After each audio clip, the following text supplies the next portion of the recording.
So, kakatapos ko lang po kumain ngayon, mga guys.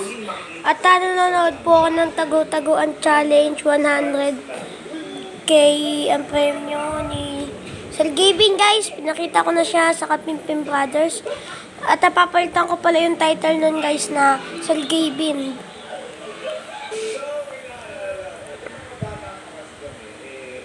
Yung alakas natin maglaro pag bata tayo, hindi makukulit tayo. May isa kasi kami laging ginagawang laro sa bahay namin. Sa unang At sandali lang po. So, eto na. Hindi basta-basta. Kasi syempre, parang pangarap lang ako eh. Paano ba yan? Sandali. Eto na po. Eto na po pala.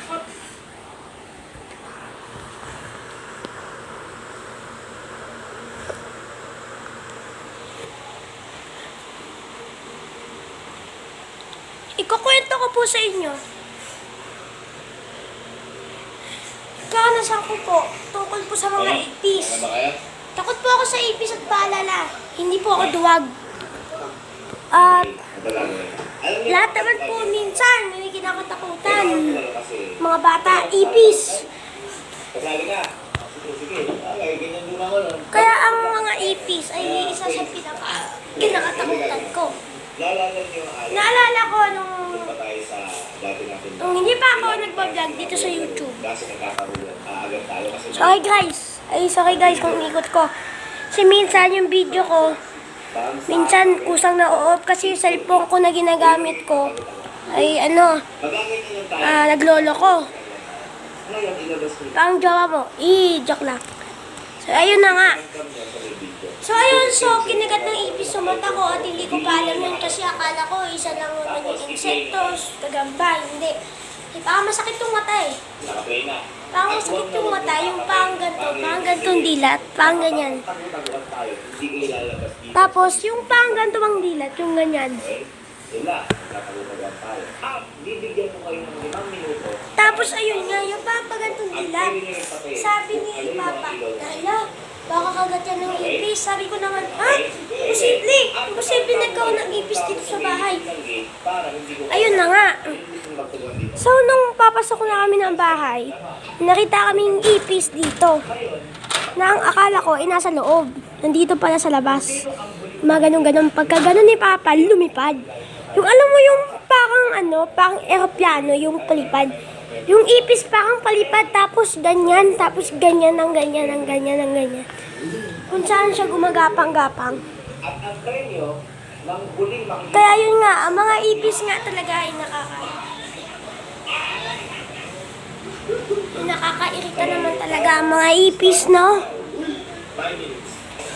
Kaya gaya na sinabi ko, nakakairita ang mga ipis.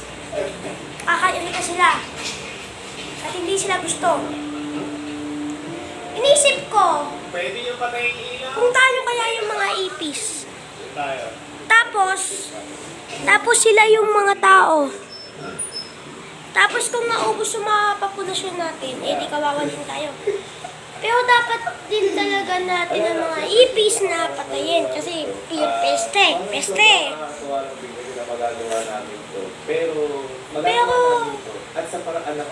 Pero dapat kasi talaga mga guys at mga bata at para sa mga magulang dyan, dapat sipin rin natin kung tayo yung mga ipis. Pero kung kakaubos na talaga ng pasensya, paghahampasin na ng tsinelas yung mga ipis na yan.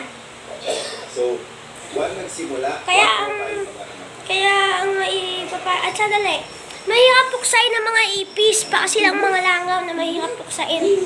Bakit ito yung ipis? Pag inaano mo, alam niyo ba ang ipis kaya mabuhay kahit walang ulo? Oo! I-try nyo silang tanggalan ng ulo. Baka mamaya, tignan nyo. Tapos yung mga ipis, baka mamaya, bumagapang-gapang pa rin yung mga ipis sa inyo, di ba? Bawa, ito ipis, pinutulan ko ng ulo, gumagalaw pa rin. Ganun na ganun. At ang ipis ang nagsusurvive sa reaction.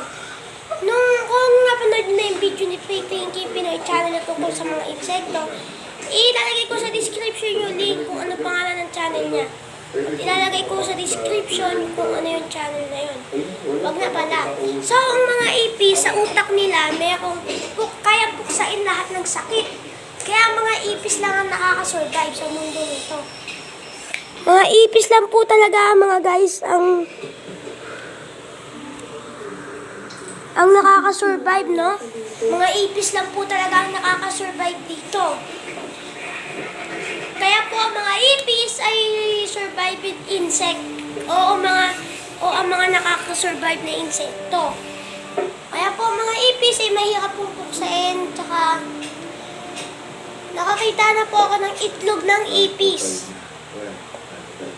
Itlog po ng ipis. Nakita dun ni Papa. Nakita ni Papa dun sa may, yung pinakita ko dun sa bahay namin ko na video, na yung ano na yun, yung ano ba, yung pang styro, nakita nyo dun sa may baba ng aircon, na sa may gilid ng styro, nasa may gilid ng aircon, nasa may baba ng aircon, nasa styro. Sabi ni Papa, hala, itlog to ng ipis ah. Kaya kinutuban niya kami. Kaya pag nakakita ako ng ipis, mapapatakbo ka at mapapaiyak. Naalala ko pa nga nung nakatira pa kami dati sa Paltok, nung sa dati namin bahay.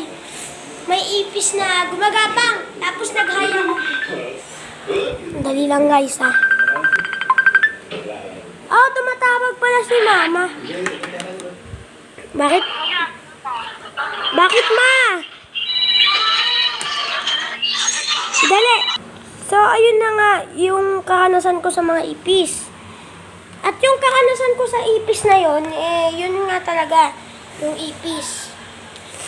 So, sa ipis na yon, hindi ko alam kung bakit paghahay ng ipis, pagkahay ko sa ipis, yung pang tao na lumipad siya papunta dito. At gumano naman ako at umiiyak na ako nun, humakalaklak pa sa iyak. Parang ganun. Kasi mahirap kasi talaga puksain ng mga ipis mga guys, kagaya ng sabi ko kanina, mahirap puksain ng mga ipis. Kahit na anong palo mo dyan ng tsinelas, mahirap pa rin silang puksain. Kung nakakakita tayo sa mga supermarket ng baygon, mga chok, yung chok na pang taboy sa mga langga, mga ipis, hindi pa rin yan gagana. Kasi ang populasyon ng mga ipis, parang kumpul-kumpul ba na ba tao sa isang planeta o sa isang bansa na nagsisiksikan sila. Alam mo yung parang barko na may isang barko lang. Yung parang na mga ipis at langgam na nagsisiksikan, ganun na ganun ang mga ipis, marami silang populasyon. Marami ang populasyon ng mga ipis. Kaya ang payo ko lang sa inyo, ang populasyon ng mga ipis po, mga ma'am and sir, hindi po nauubos ang populasyon ng mga ipis. Kasi po ang mga ipis ay isa pong kagaya pa na sabi ko, survived insect in the world. O ang mga nagsusurvive na insekto sa buong mundo. Kaya, ayun. Hanggang dito na lang ulit. Like, comment, and subscribe. See you sa mga susunod pa videos. Bye! See you sa mga susunod pa videos. Bye! Salamat sa pagsuporta! Bye-bye!